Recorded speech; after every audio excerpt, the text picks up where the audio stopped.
Je m'appelle Stéphanie Bergaud, je dirige la stratégie d'entrepreneuriat au féminin à l'École des entrepreneurs. Je suis aussi entrepreneur, donc coach en neurosciences appliquées et mère de 3 enfants. Je le dis parce qu'on va assurément en discuter aujourd'hui avec mon invité Chantal. Merci d'avoir accepté mon invitation. Je suis tellement contente que tu sois là. On a aussi le privilège de se connaître un peu à l'extérieur de nos fonctions professionnelles, mais j'aimerais vraiment que tu te présentes pour que nos invités apprennent aussi à te connaître. Ah, ben super. Ben, c'est vraiment un plaisir de pouvoir assister à ce live aujourd'hui. Donc, mon nom est Chantal Albert. Je suis la fondatrice de SOS Prof, aussi du programme Enseigner au suivant. Donc, ça fait déjà 6 ans qu'on œuvre à offrir des services de tutorat scolaire individualisés à des milliers de familles au Québec avec plus de quelques centaines de tuteurs. Donc, tout a commencé par un besoin que j'ai vu quand j'étais enseignante au secondaire. Et je voyais que les jeunes avaient de la difficulté et n'étaient pas capables de trouver des tuteurs à qui se fier. Donc, je me suis dit, moi, j'aimais beaucoup le tutorat. C'était mon créneau de travailler un à un. Alors, j'ai commencé à en faire personnellement. Et puis, à la suite de mon 3e enfant, j'ai décidé de ne pas retourner dans le monde scolaire et de plutôt créer SOS Prof. Donc, mon 4e enfant, si on veut. Fait que là, résumé rapide, t'as changé de branche. En fait, t'as pas changé de branche. Là, t'as évolué dans quelque chose qui te ressemblait un peu plus. Ce que moi, je trouve intéressant, ça met déjà la table là, pour dire qu'on peut être entrepreneur et parent. Tu sais, je le dis parce que des fois, c'est prenant, on va dire ça, là, ou en tout cas, c'est intense le fait de se dire, OK, bon, ben j'ai des enfants. En plus, des fois, il y a des entrepreneurs, on le sait, qui travaillent en même temps que de lancer une business et tout ça. Donc, tu es l'une des preuves qu'il est possible d'avoir 3 enfants et une entreprise. Veux-tu me parler un petit peu du démarrage justement des SOS Prof, hein? Parce que moi, je sais que pendant un bon moment, tu as été toute seule à la barre de ce super projet, là, fait que j'aimerais t'entendre là-dessus. Oui, mais j'aime pas dire que j'étais toute seule. J'aime dire que en fait, j'ai toujours été accompagnée de plusieurs tuteurs, assez rapidement même. Donc, j'étais seule à la barre, donc dans les coulisses, mais j'étais toujours accompagnée quand même par des mentors ou par le centre local de développement. Sauf que oui, sinon, pour tout ce qui concerne les opérations, j'étais seule. Ça a été quelque chose, on oublie assez rapidement. On est encore peu nombreux à la barre des SOS Prof parce que ça fait partie de nos valeurs fondamentales. Donc, pour nous, on veut toujours être la plus petite équipe à l'interne en coulisses pour gérer la plus grande équipe de tuteurs. Donc, ce qu'on veut, c'est qu'on veut maximiser toutes nos actions pour que nos ressources aillent vers nos tuteurs plutôt que d'aller vers du travail administratif, souvent même pour des tâches qui sont sans trop de valeur ajoutée. Alors, on a vraiment passé par un gros processus d'automatisation et je dirais que j'ai été seule beaucoup en raison de mon ami, mon programme informatique qu'on a monté de A à Z et qui m'a vraiment permis, je dirais, de tirer mon épingle du jeu, mais aussi d'automatiser plein de tâches pour faire en sorte que je puisse continuer, je dis toujours, à bercer nos parents et à dorloter nos tuteurs. Donc, pour que je puisse maximiser toutes les actions et assurer vraiment un suivi de qualité à grande échelle parce que rapidement, on a été victime de notre succès, puis on est arrivé avec, je dirais, des centaines d'utilisateurs vraiment rapidement. Alors, c'est dur de commencer à essayer de faire des suivis de services de qualité, par exemple, auprès des parents, si ce n'est pas automatisé. Alors, c'est pour ça que très rapidement, l'automatisation des processus est arrivée dans ma vie. Pour mettre quelques chiffres là, pour les gens qui ne te connaissent pas aussi bien que moi, Chantal, en quelle année tu as démarré SOS Prof? SOS Prof est né en 2015. Donc, OK, en juin fait que ça a 6 ans cette année. 2015. Ouais. Vous Ça êtes parle vite. combien actuellement dans l'équipe? Quand on dit l'équipe là, tu sais, de gestion, c'est l'équipe administrative, là, en fait. Vous êtes combien dans l'équipe administrative? Actuellement, on est 7, mais on est seulement 2 à temps plein. On a une qui est semi-temps plein et nous avons des temps partiels sur qui on peut compter d'une façon vraiment assidue depuis des années, là. Ça, c'est une chance inouïe qu'on a, notamment pour l'embauche de nos tuteurs, la rédaction, et aussi ben, pour les réseaux sociaux. J'ai une Jessica qui est avec nous, une enseignante qui est avec nous depuis les débuts. Elle a même gagné le plus long mandat de tutorat là, qui a duré plus de 4 ans avec son élève. Puis elle est à mes côtés depuis tout ce temps-là, là, depuis presque nos débuts, à m'aider avec les réseaux sociaux. Là. Elle est passionnée. On a des personnalités complètement différentes, puis je pense que c'est ce qui fait notre force. Oui, c'est ça, hein, la complémentarité, c'est une Ouais. force. Puis à l'heure où on se parle, c'est un chiffre impressionnant, mais vous avez combien de tuteurs qui travaillent avec vous? OK, on va faire la différence entre combien de tuteurs qui travaillent et combien de tuteurs sont inscrits et peut-être possiblement aptes à vouloir travailler éventuellement. Donc, on a en ce moment, on a 800 tuteurs. Sur les 800 tuteurs, on en a 250 qui travaillent à travers le Québec. Donc, qui travaillent dans du day-to-day ou une fois par semaine au moins à aider un peu plus de 900 familles. C'est super Actuellement. intéressant. Puis l'une des choses que moi je trouve fascinante, là, puis qui est aussi, tu sais, parmi les choses que tu as bien réfléchi, quand tu dis il y a 800 tuteurs sur la plateforme, c'est parce qu'il y a des gens qui ont manifesté, hein, parce que c'est ça. D'un côté, il y a les familles qui manifestent le désir de trouver le tuteur idéal pour leurs besoins, peu importe l'année scolaire et le sujet nécessaire, on va dire ça comme ça. Mais de l'autre côté, il y a aussi des tuteurs qui peuvent manifester leur désir de faire du tutorat. Puis il y a plusieurs types de tuteurs, hein. Il y a ceux qui sont, tu sais, comme formés, profs, universitaires, mais il y a aussi, par exemple, ceux qui sont étudiants. Veux-tu nous en parler un petit peu? Oui, ben oui, certainement, parce que c'est notre fierté de pouvoir en fait, c'est de pouvoir faire la distinction parmi les ressources que nous proposons. Donc, ça vient avec une proposition, une offre de service qui est différente. Puis on est vraiment les seuls au Québec à offrir ce type de service de tutorat qui est vraiment axé sur recevoir les services d'un tuteur selon les qualifications du tuteur. Bien, il y a un prix qui est lié à ça, un salaire qui est lié à ça. Donc, on a des tuteurs qui sont compagnons, c'est nos tuteurs de niveau collégial ou vraiment juste au tout début de leur parcours universitaire. On a aussi nos tuteurs réguliers. Nos tuteurs réguliers, ben, c'est eux qui ont toujours existé depuis le début. C'est nos tuteurs qui sont plutôt de niveau universitaire, avec baccalauréat complété ou pas, dans une matière bien spécifique. Puis on a nos premiums qui, eux, sont majoritairement des enseignants avec leur brevet d'enseignement. Ils sont très populaires, je vous dirais. Ce sont des gens très engagés. D'une façon générale, nos tuteurs sont quand même bien engagés à la cause d'aider les élèves dans leur parcours scolaire, parce que c'est une mission noble, je dirais. Et ce sont des gens qui vont travailler autant en temps partiel. On en a aussi qui travaillent à temps plein. Donc, des gens qui ont décroché de l'enseignement, décroché de leur emploi par amour du tutorat, par amour de la relation d'aide qui est créée entre eux et l'élève.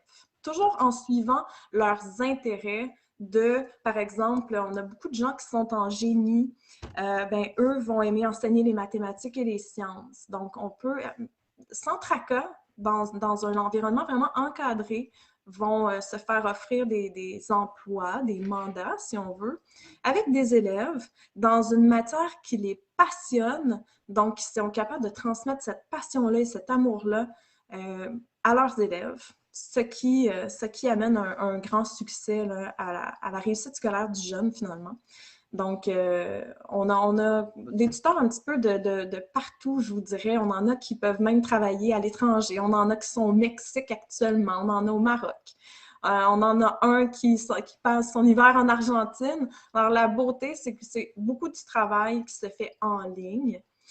Avant, ça se faisait beaucoup à domicile. Maintenant, ça a changé. Et on tend vers ça aussi, du tutorat en ligne, en raison de la pénurie de main-d'œuvre, mais aussi des conditions de travail de nos tuteurs qui sont nettement plus favorables en ligne. Tout à fait. Moi, ce que j'entends, Chantal, là, dans tout ce que tu me dis, le mot passion est le mot le plus fort, on va dire, là, tu sais. Tu as créé SOS Prof d'une passion que tu avais. Là, tu l'as dit, tu sais, entre les lignes, moi, je connais l'histoire. Tu préférais le 1 à 1 pour faire une réelle différence versus le cours magistral qu'on connaît comme professeur.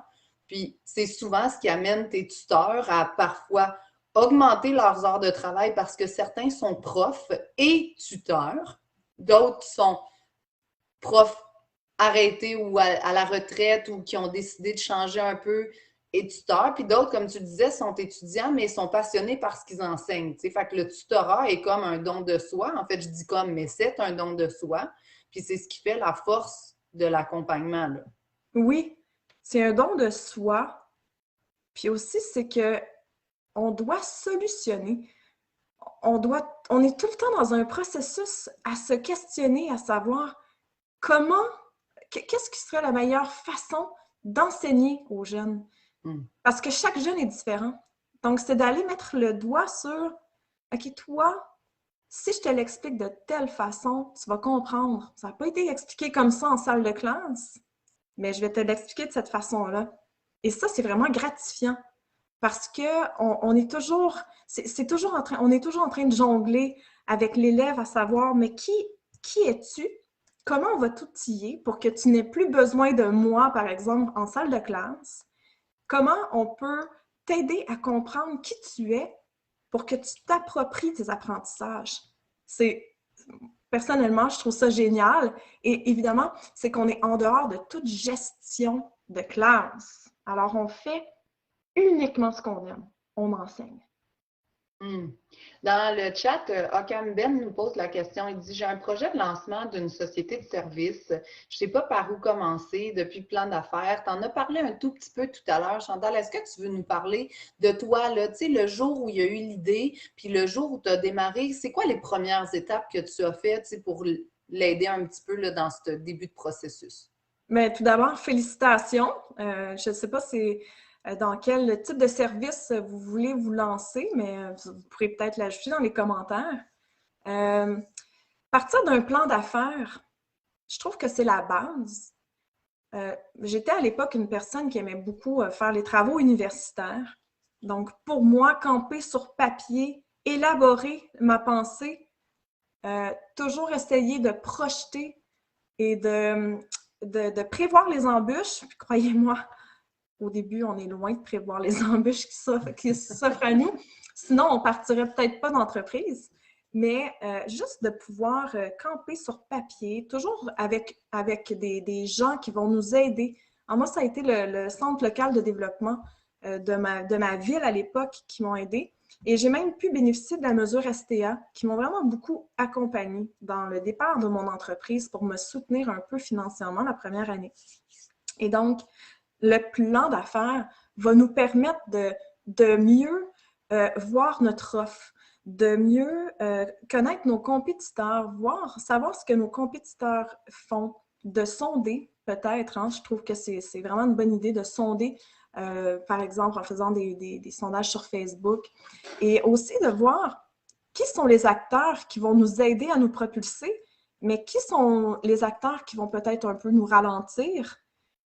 Quelles sont les forces dans la société au niveau politique et socio-économique, au niveau technologique, qui vont pouvoir nous aider et qui vont pouvoir aussi peut-être nous ralentir, donc les obstacles à prévoir. Puis croyez-moi, on ne peut pas toujours les prévoir. Hein? La pandémie l'a bien... le démontre, le prouve bien. Jamais dans mon plan d'affaires, j'ai pu prévoir qu'un jour, il n'y aurait pas d'école, que l'école serait juste, on ferme les écoles du jour au lendemain. OK?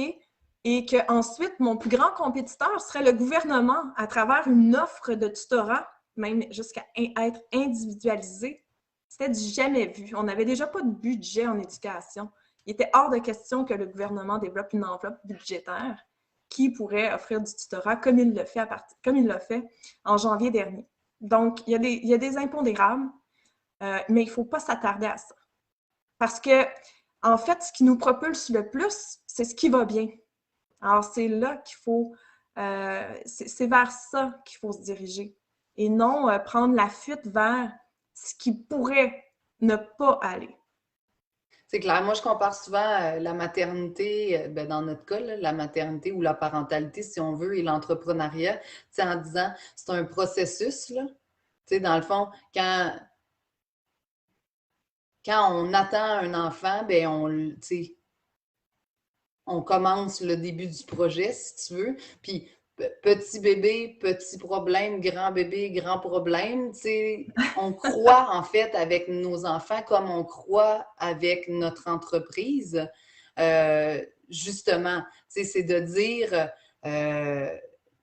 dire que chacun de ces projets-là, dans le fond, grandit. Fait que ce que tu dis, c'est le trajet est bien plus important si on veut que la finalité, parce qu'il y a toujours de nouveaux défis, toujours de nouvelles croissances, toujours de nouvelles belles choses à voir et toujours des enjeux. Là, mais ça, c'est comme la maternité, c'est comme le sport, c'est comme plein d'autres choses. Absolument.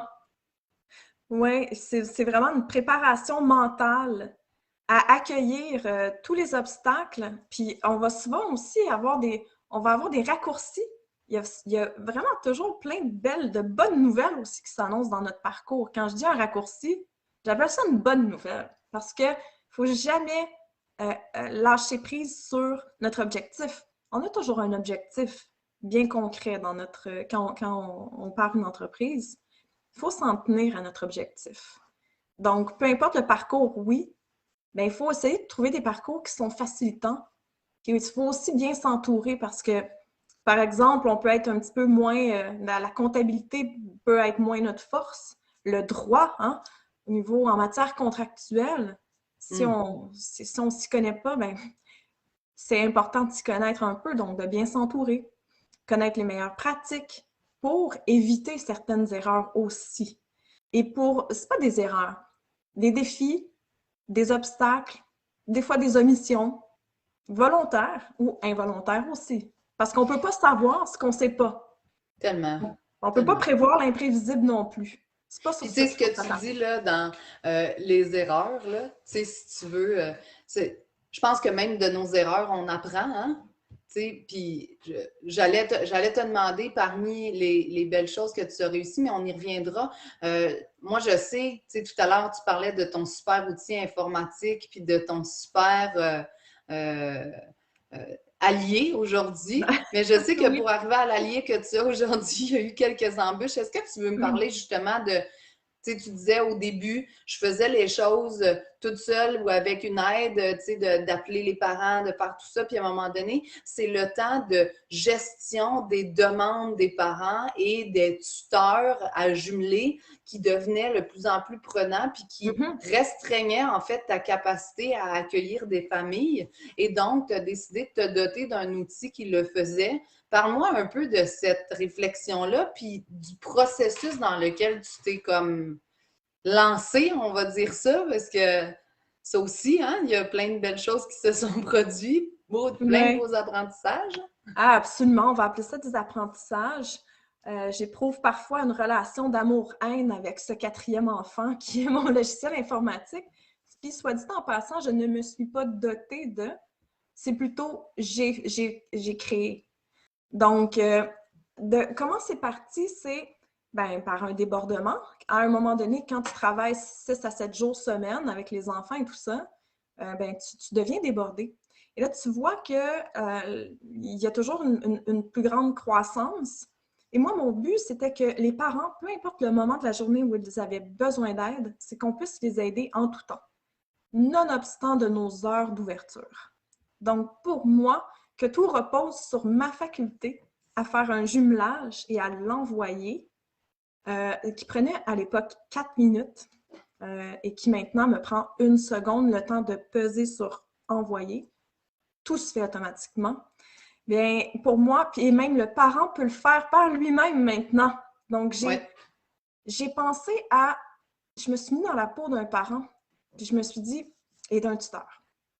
Et je me suis dit, mais qu'est-ce qu'on peut faire pour les faire sourire en tout temps?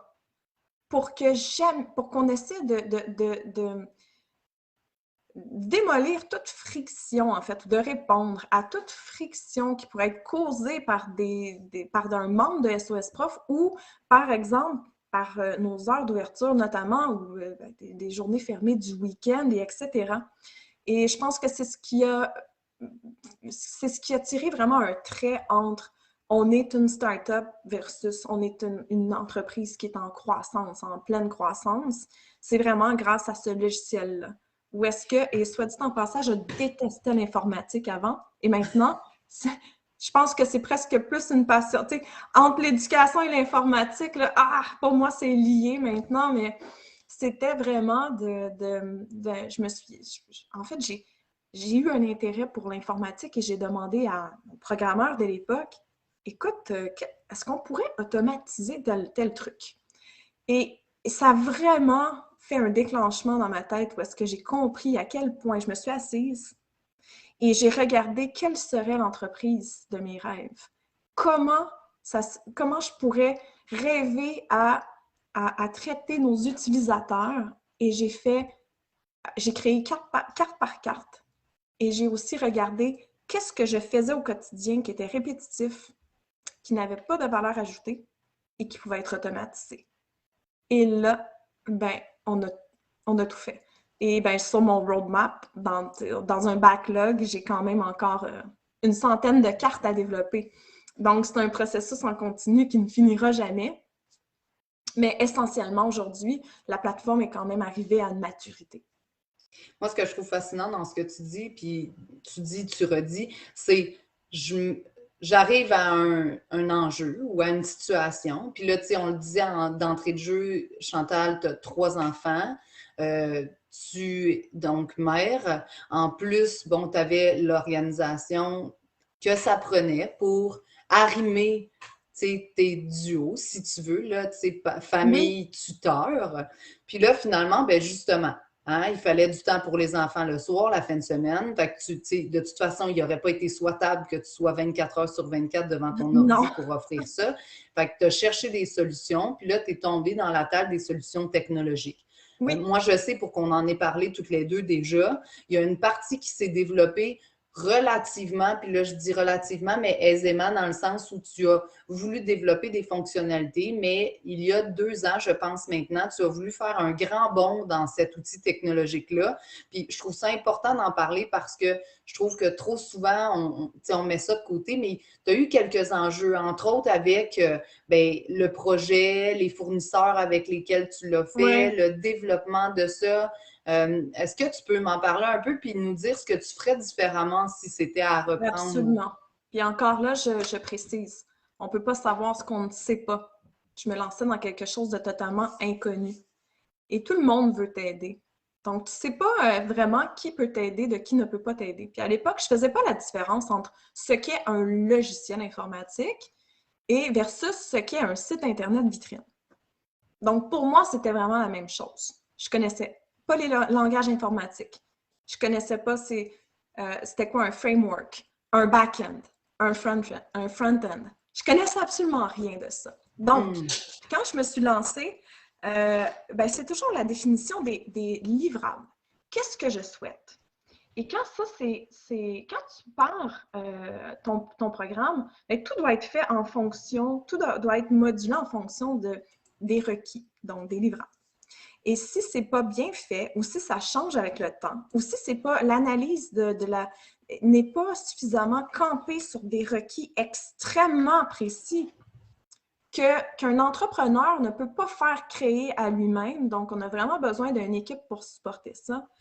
Et là, ça coûte, cette équipe-là. Et comme on veut minimiser au niveau des coûts, très souvent, on va prendre une entreprise qui va dire, nous, on est capable de le faire. Et tout le monde part de bonne foi dans un processus informatique. Mais là, des fois, tu perds ton programmeur. Le programmeur se fait congédier. Alors là, il y a une courbe d'apprentissage du projet qui doit être transférée. Ça peut rapidement devenir lourd. Et malheureusement, souvent, c'est que ce n'est pas documenté. C'est dans un logiciel de gestion de projet. Donc, ce n'est pas documenté. Alors, la prochaine équipe ne sait pas trop où est-ce qu'elle s'en va. Et j'ai voulu refaire mon application dans un langage plus moderne, testé, documenté. Et malheureusement, ben, les délais se sont accumulés. Et c'est une autre équipe qui a repris le projet. Et ben, je me suis retrouvée littéralement avec 2 projets complètement différents. C'est-à-dire qu'ils ils ont vraiment regardé le front-end, le visuel était le mien. Donc, moi, je pensais qu'on travaillait sur mon application, mais malheureusement, ce n'était pas le cas. Donc, est-ce que j'aurais pu éviter ça aujourd'hui? Peut-être en engageant un professionnel autre, mais ce qui est important de faire, c'est vraiment de questionner. En fait, c'est de questionner, c'est de communiquer par écrit, c'est de garder c'est vraiment de conserver des traces de toute communication. Puis surtout, le premier conseil que je donne, c'est il faut que vous soyez administrateur de tout ce qui concerne votre informatique, de tout ce qui concerne vos comptes, bref, de tout ce qui vous appartient. Parce que se faire jeter en dehors de son propre projet, ce n'est pas souhaitable. Et ce que je constate aussi, c'est que dans la plupart des cas, plus le projet est petit, moins on pense à être administrateur de nos propres outils comme le logiciel de gestion de projet. On peut penser à Trello, on peut penser à Jira, on peut penser aussi à nos serveurs, hein? Être administrateur de nos serveurs web, être administrateur de notre WordPress, c'est ce qu'on utilise, être administrateur de notre compte GitHub, là où reposent nos dossiers de code. Mais quand on ne sait pas ça, on ne le fait pas. On ne sait même pas que ça existe. Alors ça, c'est vraiment un recueil de bonnes pratiques. Il n'y a pas d'ordre professionnel qui encadre la profession, les professions liées à l'informatique nécessairement, et ça manque. Et je souhaite grandement qu'avec le temps, que ce soit mieux encadré. Puis aussi, c'est de s'écouter. Donc, des fois, de faire faire avec peut-être un conseiller juridique les bases d'une collaboration avec un partenaire. Comment on veut que ça se passe pour qu'après, il n'y ait plus d'ambiguïté. Qu'un contrat soit vraiment bien étoffé. Ça peut être long, mais souvent, il manque des clauses dans des contrats. Il y a beaucoup de points d'incertitude discutables, qui manquent de clarté, qui font en sorte qu'on peut se retrouver facilement en litige ou on se retrouve avec des problématiques. Et ça, c'est peu importe le fournisseur. Donc, c'est vraiment de prendre le temps de bien lire avant de signer et surtout de ne pas hésiter à ajouter des clauses ou à questionner. Oui, tellement. Je trouve ça vraiment intéressant ce que tu dis parce qu'on peut faire un parallèle. Là, dans ton cas, tu as développé tout un système informatique, ce qui est comme une autre langue, là, on va se le dire. Là, c'est comme apprendre à parler autre chose. Mais les chiffres, pour certaines personnes, c'est comme apprendre à parler autre chose. Hein? Puis on martèle souvent auprès de nos entrepreneurs, apprenez à comprendre vos chiffres. Vous n'êtes pas obligé d'être la personne qui les manage en entier. Puis c'est correct si ce n'est pas une de vos forces, mais vous devez être capable de savoir ce qui se passe. Puis on parlait tantôt de la pandémie. Bien, il y a beaucoup d'entrepreneurs qui se sont en fait rendus compte, entre autres, qu'ils ne maîtrisaient pas si bien leurs chiffres ou qu'ils ne comprenaient pas tout à fait, ou dans certains cas, même un peu comme tu viens de le dire pour le code, n'avaient même pas accès à leurs chiffres en direct. Oui. Donc là, tu es tributaire du comptable, tout ferme, tous les comptables sont assaillis par tous leurs clients qui veulent comprendre ou voir ou penser des alternatives ou des stratégies. Puis si toi, tu n'as pas accès à tes propres chiffres sans son ressort, tu es dans l'attente de quelqu'un d'autre. C'est un peu ce que tu nous expliques là. Absolument. Puis honnêtement, ça serait vraiment la base. Si je pouvais transmettre ce message-là et que les gens comprennent l'importance que tous vos comptes doivent vous appartenir. Si vous travaillez votre comptabilité avec QuickBooks, ce n'est pas au comptable de vous inviter dans un QuickBooks. C'est à vous d'inviter votre comptable sur votre QuickBooks. Même chose quand on parle de tout ce qui concerne le Google Analytics. Si on parle de chiffres, aujourd'hui, une entreprise ne peut pas parler de chiffres sans parler des chiffres qui nous entourent, qui sont toutes les statistiques de nos sites Internet. Ça passe par Google Analytics. Donc, ça, c'est vraiment important. Toutes nos campagnes AdWords, si on fait des campagnes AdWords, toutes les campagnes qui sont faites sur les réseaux sociaux, il faut que ça parte de votre compte et il faut apprendre à aller inviter les gens. Pourquoi?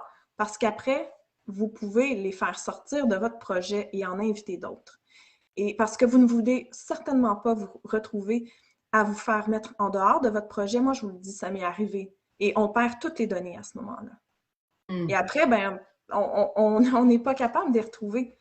Non, puis t'es pas la seule, Chantal, à qui c'est arrivé, là. Puis tu le disais bien tout à l'heure, tu sais, c'est pas de la malveillance au début, là. Non. Tu sais, c'est comme un partenariat d'affaires, c'est comme une relation de couple. Au début, ça va très, très bien. Il faut prévoir pour si un jour, ça ne va pas très, très bien. Donc, c'est Exactement. super intéressant ce que tu dis. Oui. Ce que j'entends aussi, c'est qu'il faut s'informer ou s'éduquer un peu ou même poser des questions, tu sais, parce que, bon, là, vous savez, on est l'école des entrepreneurs. Il y a de nombreuses formations qu'on donne. Tu sais, Chantal a lancé plusieurs mots comme Google AdWords, SEO, des choses comme ça qui peut-être que pour certains d'entre vous, ça reste encore du chinois. Ne vous en faites pas, c'est normal, ça fait partie du jeu, hein. On ne naît pas entrepreneur et très souvent, les entrepreneurs le deviennent parce que leur expertise peut solutionner un problème, régler une solution, aider le monde. Donc, c'est pas parce qu'on est devenu entrepreneur qu'on est, par exemple, des spécialistes informatiques ou des spécialistes comptables. Il y a naturellement des comptables entrepreneurs et des spécialistes informatiques entrepreneurs. Mais eux ont peut-être pas l'autre côté, donc la comptabilité pour l'informaticien et tout ça. Donc, il faut continuer d'être curieux, je pense, comme entrepreneur. Puis que ce soit à l'école des entrepreneurs, vous allez trouver des tonnes de formations pour répondre à tout plein de mots que Chantal vient de nommer, ou des consultants dans des firmes qui donnent un coup de pouce justement pour la compréhension. Là, je sais, après ton enjeu, Chantal, que tu étais allé chercher justement du support dans la compréhension de ces projets-là, tu sais, dans ce cas-ci avec Agenda, pour pouvoir, tu sais, comme te donner un petit coup de pouce puis une belle compréhension. Puis, fait que soyez curieux de ce qui se produit, posez des questions, là, tu sais, je pense que c'est fondamental. Puis des fois, on s'arrête, hein, on est un peu gêné, on se dit, ça fait 3-4 questions déjà qu'on pose, tu sais, peut-être que là, mais je pense que c'est important d'approfondir et de bien saisir ce qui est en train de se produire, là. Oui, et surtout, maintenant, il faut élaborer les stratégies. N'hésitez pas à demander l'avis de plusieurs professionnels. Parce que, et n'hésitez pas par la suite à remettre en question ce que le professionnel dit. Internet nous donne toute l'information possible. C'est drôle parce que, justement, pas plus tard qu'hier, je parlais avec un spécialiste et on parlait des langages informatiques les plus populaires. Et ben, après avoir fait mes vérifications, j'ai remarqué que, ben, malheureusement, ce qu'il me disait, ce n'était plus le cas en 2021. Donc, c'est super important de remettre aussi en question et de demander l'expertise et des devis à plusieurs endroits et de demander que ce soit le plus détaillé possible. Moi, maintenant, je demande toujours à ce que ce soit vraiment détaillé. Est-ce qu'au début, je le faisais? Non. Et aussi, au niveau de la curiosité, quand on est entrepreneur, il faut quand même un petit peu être un généraliste, en connaître un petit peu de tout. Quand je me suis lancée en entrepreneuriat, je ne savais même pas c'était quoi un SEO, Google Analytics, WordPress. Donc, je l'ai appris vraiment par curiosité. Je dirais que ça m'a fait économiser beaucoup d'argent aussi. Parce que j'ai fait un bout de chemin, un grand bout de chemin seul, grâce à des formations, notamment à l'École des entrepreneurs, mais aussi des formations en ligne ou grâce à beaucoup de lectures. Et ça m'a vraiment permis de mieux comprendre l'environnement qui m'entourait, qui était un environnement complètement nouveau pour moi. Et je ne m'imaginais même pas qu'un jour, en fait, l'agence de tutorat serait une entreprise sur Internet, basée sur Internet seulement. Mm-hmm. Oui. Oui, parce que là, il y a un gros pivot dans ton organisation. Tu sais, c'était, tu le disais tout à l'heure, là, tu sais, une entreprise basée sur le tutorat en personne. Puis là, la pandémie a propulsé, en fait, le fait que tout le monde maintenant fonctionne en virtuel et constate que c'est possible de faire de nombreuses choses qu'on ne pensait pas à une entreprise 100% virtuelle. Bon, certains tuteurs vont encore en personne par choix, mais maintenant, c'est l'entièreté de ton organisation est sur le web. Oui, tout à fait. Mais au-delà du lieu du service au-delà du lieu où le service est prodigué, je vous dirais que ça demeure une entreprise qui a toujours été en ligne. Donc, c'est une boutique en ligne, en fait. Oui. Rien d'autre que ça au départ. Ensuite, on offre les services. Mais c'est souvent ce qu'on réalise moins. À l'ère du numérique, on minimise l'importance, l'impact et l'investissement qui doit être fait au niveau des technologies, au niveau de l'amélioration des processus, au niveau tout informatisé, au niveau, par exemple, des choix de CRM. Quel outil choisir? Donc, on est vraiment dans une industrie 4.0 où le simple fait d'avoir pignon sur rue n'est absolument plus... en fait, c'est pas assez. Donc, il faut vraiment... maintenant, il faut avoir pignon sur Internet et c'est ça souvent qui est sous-estimé. Et comme on ne s'intéresse peut-être pas nécessairement à ça, à l'informatique, c'est là où est-ce qu'on fait affaire avec des fois juste des entreprises qui pourraient répondre à nos besoins, mais pas suffisamment. Et donc, on ne trouve pas nécessairement les bons spécialistes parce qu'on ne sait pas qu'à travers l'informatique, il y a des centaines de métiers et même de langage informatique. Donc, c'est pour ça que ça demande vraiment, plus on peut être accompagné, plus on peut trouver des ressources ici et là pour nous aider. Il ne faut jamais rester seul. Il ne faut jamais s'imaginer que ce qu'on pense, c'est vrai. Je donne un autre exemple. Nos tuteurs, avant de prendre une décision, j'ai développé un automatisme de sonder nos tuteurs. Et savez-vous quoi? Généralement, j'arrive à une réponse complètement autre que celle que j'aurais prise au départ. Et je me dis à chaque fois, que j'ai bien fait de sonder nos tuteurs. Parce que ma décision aurait été autre. C'est important de sonder les clients, les tuteurs. Des fois, là, on a peur de la réponse, hein? Il ne faut pas avoir peur de la réponse parce qu'elle est là pour nous parler et pour prendre les bonnes décisions d'affaires. Exact. Je me permets une dernière question avant de clore notre discussion. Si tu avais un seul conseil à quelqu'un qui souhaite se lancer, ce serait lequel? De persévérer, ça paraît, c'est un mot qui semble être ajouté à toutes les recettes, mais c'est vraiment de persévérer. Parce que des embûches, il va y en avoir. Des gens alentour de soi pour nous dire « Ah, ça ne fonctionnera pas. Ah, tu étais mieux à tel endroit. Ah, tu devrais te trouver un emploi fixe. » Ben, il faut suivre sa voie, il faut persévérer parce que c'est pas facile au début. Et dites-vous une chose, et justement, c'est la présidente d'Agenda qui m'avait dit ça. Si c'était facile, tout le monde le ferait. Donc, très souvent, quand je suis dans une période de difficulté, où est-ce que je vois tout noir, parce que ça arrive régulièrement, quand on est entrepreneur, les solutions reposent sur nous. Hein? Tout repose sur nous. Ben, c'est de se dire, OK, mais si c'était facile, tout le monde le ferait. Et moi, ça m'encourage à persévérer. Juste de me remémorer ça. C'est que c'est pas facile comme on pense. Le lifestyle derrière l'entrepreneuriat, ce qu'on peut imager sur les réseaux sociaux, c'est pas nécessairement la réalité.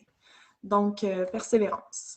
Parole de sagesse de Marie-Pierre Saint-Hilaire que j'adore plus que tout au monde. Ouais. C'est aussi une belle entrepreneur avec comme plus de 300 employés, des belles organisations. Tu sais, ça fait du bien aussi, je pense, dans ce que tu viens de dire, ce qui m'a interpellée, c'est la connexion. Tu sais. Moi, j'ai envie de dire persévérer, puis je rajouterais entourez-vous d'une communauté de personnes qui comprennent l'entrepreneuriat et qui partagent votre vécu. Moi, je dis beaucoup, tu sais, quand on devient parent, on est content d'avoir des amis qui en ont eu puis qui peuvent nous réconforter dans certains cas. C'est le fun aussi d'avoir des amis entrepreneurs quand on est entrepreneur ou qu'on commence dans l'entrepreneuriat parce que on peut partager justement des choses que l'on vit. Absolument. Ça m'amène à vous dire, là, je pense que Géraldine, Jeanne, tout ça, l'équipe de l'école ont mis le lien pour les programmes d'entrepreneuriat au féminin. Il y a naturellement aussi des programmes d'entrepreneuriat réguliers, mais je prêche un peu pour ma paroisse. Donc, on a 3 programmes actuellement, un en démarrage pour vous aider justement à faire de la clarté sur votre projet, entre autres le plan d'affaires ou le modèle d'affaires avec le Canva. un en vente, donc stratégie de vente, réflexion sur comment améliorer. Tu sais, ensuite, on sait à quel point les gens détestent le mot vente, mais tu sais, ça prend un peu de persuasion parfois ou de présentation. On répond à un besoin quand on fait de l'entrepreneuriat. Donc, à quel besoin répondez-vous puis pourquoi souhaitez-vous aider les gens? C'est ça pour moi de la vente. On a un programme spécifique là-dedans, puis on a un programme aussi comme les entrepreneurs, comme Chantal a fait, là, qui ont des enjeux de croissance. Donc, quels sont les enjeux actuels? Comment, par exemple, amener une plus grande équipe, plus de ressources humaines, comment innover avec de l'accompagnement. Je vous laisse regarder sur le site Internet tous les détails, mais n'hésitez surtout pas à nous contacter si vous avez des questions, que ce soit pour nos programmes au niveau de la stratégie féminine ou pour les ateliers super intéressants et aidants qu'on a sur le site. Chantal, je te remercie de m'avoir accordé ce temps-là aujourd'hui. Je suis toujours excessivement privilégiée d'avoir le temps de jaser avec toi. Ça me fait plaisir et j'en suis rendue à mon 3e parcours avec l'École des entrepreneurs. Puis je le conseille à tous. Ça aide, ils sont géniaux, on est bien accompagnés, puis ils nous aident beaucoup à voir l'entreprise telle qu'elle est, nous amener plus loin et à nous aider à réfléchir, si on veut, et à trouver nos réponses. Merci à l'École des entrepreneurs. Ah, merci Chantal pour tes bons mots. On est content que ce qu'on fait serve réellement. Merci beaucoup à tous. Je vous souhaite une super belle journée. J'espère qu'on se revoit bientôt. Bye à tous. Dans un mois, on va avoir une nouvelle discussion avec Claire Badin de chez Boréali. Fait que je vous invite à venir au mois de novembre. Merci Chantal pour ton temps. Plaisir. Au revoir à Au tous. revoir.